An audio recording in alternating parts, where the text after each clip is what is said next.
Hello বন্ধুরা, সবাইকে শুভ দুপুরের শুভেচ্ছা রইলো। সবাই কেমন আছো? আশা করি সবাই ভালো আছো। তোমাদের ভালোবাসায় আমিও ভালো আছি। তো দেখো আজকে কি কি রান্না করছি। এই দেখো, এটা ইলিশ মাছ হচ্ছে সর্ষে কাঁচা লঙ্কা দিয়ে। আর এখানে দেখো পটল ভাজা করেছি। এখানে দেখো আলু পটল দিয়ে মাছের ঝোল আছে। এখানেও একটা জ্যান্ত মাছ আছে আলু দিয়ে। দেখো 2 পিস মাছ আমার সোনু। এখানে দেখো গরম ভাত। আর এই দেখো কালকের মাংস জাল দেবো এখন। দেখো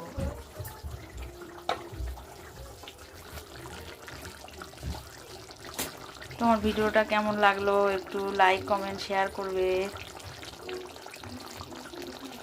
একটু সাবস্ক্রাইবও করবে যদি আমার ভিডিও তোমাদের ভালো লাগে। সবাই ভালো থেকো, সবাইকে টাটা।